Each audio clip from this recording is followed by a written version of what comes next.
Halo saudara yang terkasih dalam nama Tuhan Yesus. Hari ini kita akan belajar firman Tuhan dengan tema yang saya ambil adalah kekristenan yang sejati. Nah, sering sekali kita mengaku diri kita adalah orang Kristen, tetapi kehidupan kita tidak mencerminkan kekristenan yang sejati dalam hidup kita. Kristen artinya adalah pengikut Kristus. Jika Kristus mengalami penderitaan, jika Kristus mengalami penganiayaan, tentulah kita sebagai murid, kita sebagai anak, tentunya kita harus mengalami hal yang sama seperti yang Kristus telah alami. Nah, di sini saudara dalam Yohanes 2 ayat 1 Yohanes 2 ayat 6 dikatakan, barang siapa mengatakan bahwa ia ada di dalam dia, ia wajib hidup sama seperti Kristus telah hidup. Nah, di sini dikatakan wajib. Wajib berarti adalah harus. Kita harus mengikuti seperti apa yang Kristus telah alami, kita wajib sama seperti yang Kristus alami. Nah, bagaimana caranya supaya kita memiliki kehidupan kekristenan yang sejati, saudara? Yang pertama adalah bergaul karib dengan Tuhan. Nah, kita bisa lihat contohnya adalah dua tokoh Alkitab dari Daud dan Abraham. Nah, kedua tokoh Alkitab ini adalah tokoh yang dipakai Tuhan dengan luar biasa.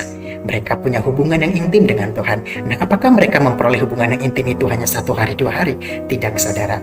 Mereka diproses dulu, dikikis dulu, sehingga mereka semakin dekat, semakin lama semakin murni, dan semakin mengenal pribadi Tuhan Yesus.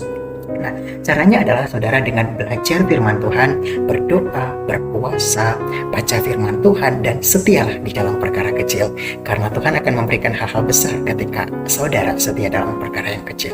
Nah, yang kedua saudara, melakukan firman.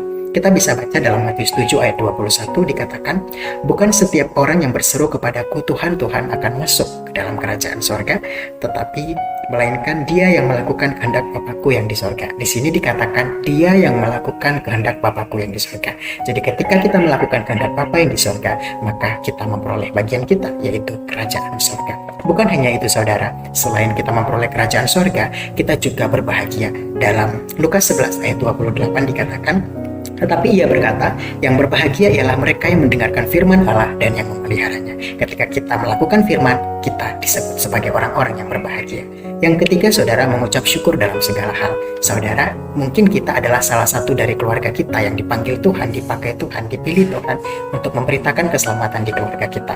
Pergunakanlah kesempatan yang kita peroleh dengan memenangkan keluarga kita, memenangkan teman-teman kita untuk kemuliaan bagi nama Tuhan. Bukan sebuah kebetulan saudara, bagi Tuhan 1 atau 2 orang jika bersungguh-sungguh datang sujud menyembah Tuhan dalam hadirat Tuhan, punya hubungan yang intim dengan Tuhan dalam satu daerah saja, dalam satu kota, dalam satu bangsa, maka bangsa itu akan diberkati. Karena Tuhan tidak terlalu melihat kuantitas atau jumlah, tetapi kualitas atau mutu dari setiap murid-murid Tuhan. Oleh karena itu saudara, mari untuk terus belajar firman Tuhan, melakukan kehendak Tuhan, dan mengucap syukur dalam segala hal. Terima kasih saudara, shalom.